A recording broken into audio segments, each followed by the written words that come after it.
Warning: Alan and JJ Johnson are not professional comedians. During this program, you will be exposed to unfiltered dad jokes in their most potent and raw form, dads telling them to each other. Watching this video may lead to serious physical harm, including facepalm concussions, head-shaking whiplash, and uncontrollable groaning. Proceed at your own risk. Hey everybody, I'm Alan. And I'm JJ. And this is Two Dads and a Joke. And we're here to give you a 6-pack of dad jokes and a shot of parenting advice. And so JJ, you know, I've been really thinking about travel. Like, in this lockdown, I've been thinking about travel and where could I go. It's my wedding anniversary. I was supposed to go on a cruise and I can't go on a cruise. And now I really want to do something. I'm thinking about going to Africa maybe, or India. There's elephants, you know. Yeah, I mean, we go all places. Over. Started looking at travel channels and stuff, learning about stuff. And I've been a little fascinated with elephants. If you remember a couple episodes ago, a lot of elephant jokes. And, you know, I learned some stuff about elephants. I learned that there's a difference between an Indian elephant and an African elephant. You know what it is? I had no idea. No, what is it? About 5,000 miles. I think you're going to give me like, oh, this one's trunks longer, this one's shorter.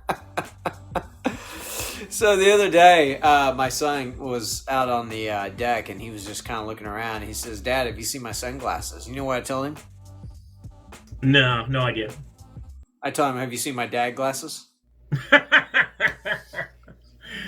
Oh, and that's the quality that you're going to get from Two Dads and the Joke. Now, yeah, you know, we're here to encourage you fathers to really lay on the groaners to help your kids feel, you know, that special bond with you as your dad. And you can find out, you can do that a lot of different ways. We have some books out. I'm the author of the Towers of Light series, JJ. I'm the author of the Iggy and Oz series, Iggy Guys, the Plastic Diamonds of Doom, and book 2 is coming out this September, The Soda Pop Wars.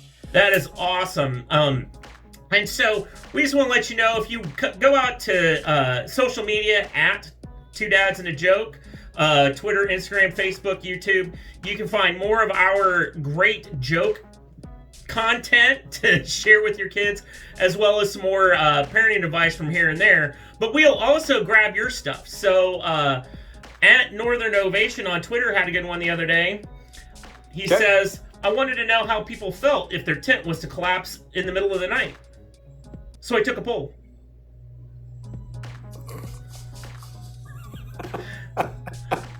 That's very clever stuff you find on Twitter. I gotta say, I'm a big fan of at Northern Ovation.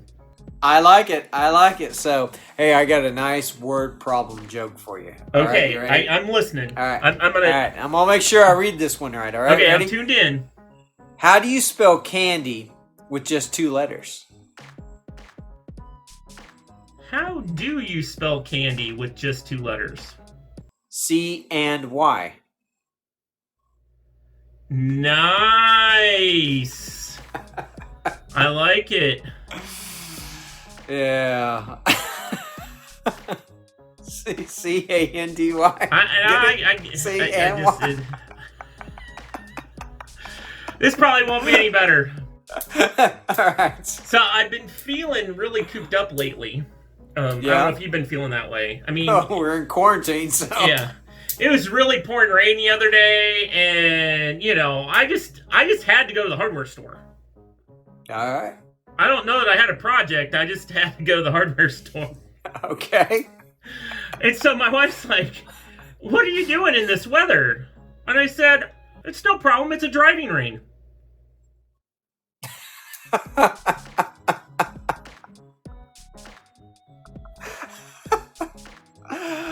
What the? Oh, we should move on. Yeah, it's so bad. It's so bad. At this point, I don't even know if we'll make it to the Proverbs. No. We're there. We've made it past the first 5 jokes or whatever in the process, so we're good. We always have that bonus joke in there. That's right. All right. The driving rain. Oh, yeah. Well, and maybe I should have been listening to this when I talked to her. It says, "Trust in the Lord with all your heart, and do not lean on your own understanding." Yeah. And I think that's pivotal. Like at the end of the day, taking a step back from anything you're doing from a decision making perspective, and asking yourself, does this really align to God's plan? Is this in accordance with the scriptures? Is this something I should be doing? And from a parenting perspective, it's huge to like give your kids that gut check. I mean, what do you think, JJ? Oh man, you know how many times I've leaned on my own understanding when making a choice in life? You know how many times I've stressed myself out by leaning on my own understanding? I look at a situation, I have a tendency to, and part of it's just because of leadership and work and things like that. I'm constantly looking for the red flag. I'm constantly looking for what can go wrong with the project and how can I keep it from going on. And I have a tendency to do that with life. I have a tendency to stress myself out about things that I don't even fully understand yet. You know, my child went in the hospital last July, and we're in the ER, and he's getting a CAT scan. You know, he was 6 years old at the time. And I was just stressed. And naturally, every parent would be stressed. But I'm sitting here thinking the worst. And instead of just constantly just taking a deep breath, you know, just trusting God and that, you know, that He's there for me, I was just thinking the worst. And, you know, I think we have a tendency to do that sometimes. And part of that's just because we're wired that way, I think. You know, we're wired to think about the things we fear. And, you know, trusting God in a situation is probably one of the hardest things to do, especially when you're stressed and it just doesn't seem like there's an outcome that's hopeful. But sometimes the trust really isn't for the fact of having a hopeful ending. Sometimes the trust is there just to provide us with some peace. That He cares for us, that He loves us, that we can get through this, that He is there holding us. You know, it reminds me of that old poem my grandmother used to have on her, you know, kitchen wall, called Footprints. And, you know, the guy's walking and looks back through the sand. He sees only one set of footprints, and those are the toughest times of his life. And God says, those were the times that I carried you. And, you know, I think that's so true. I mean, if we can just lean on Him during those difficult times, and not just during difficult times, but during joyful times as well. So. No, and I think there's that your own understanding, to me, there's a level of, you can't always help yourself. Right. Like, yourself is the problem. Right? And I read this thing once that, you know, if you have one of these emergency moments, you know, your kid suddenly breaks their leg at an event, or, you know, something catches on fire, or you break something at work, the stress chemicals that go through your body to deal with the fight or flight and get you through that, guarantee that within 24 hours you will probably make one or more horrifically bad decisions. Yeah. Because your stress reaction is activated, and you're going to end up yelling at somebody or whatever. And so I had a situation a few weeks ago when my basement flooded. And like, I remember that, yeah. Yeah, it was horrible. My basement flooded, everything was a wreck, and, you know, the stress was, there was a driving rain.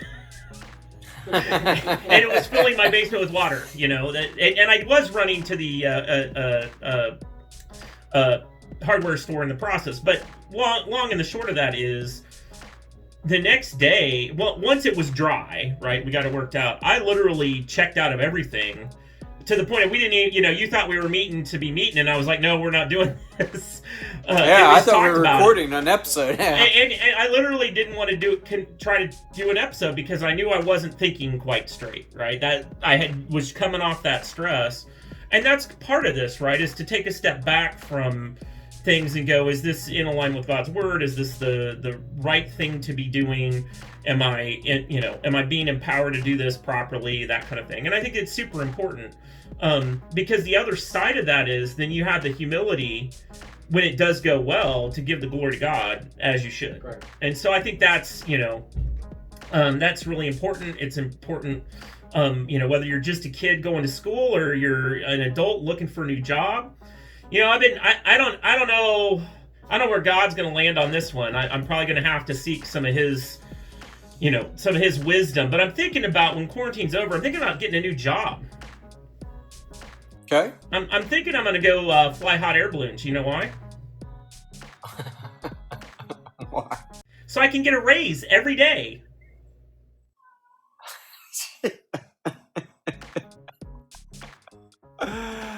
Wow. All right. So, my kids are obsessed with dinosaurs, which is partly why I wrote a book about I see that, yeah. dinosaurs. The dinosaurs are thick with you. Dinosaurs, Godzilla, King Kong, they're obsessed with all of them. And you know what? I asked my son the other day, and he didn't know the answer to this question because he knows every dinosaur and every type of dinosaur. What do you call a dinosaur with an extensive vocabulary? What do you call a dinosaur with an extensive vocabulary? A thesaurus. The thesaurus. Yeah, I think he threw the thesaurus at me after that. So. I bet. All right. Well, thanks everybody for attending yet another 2 Dads and a Joke session. Next time we'll be continuing on in Proverbs 3. We'll catch you next time. See ya.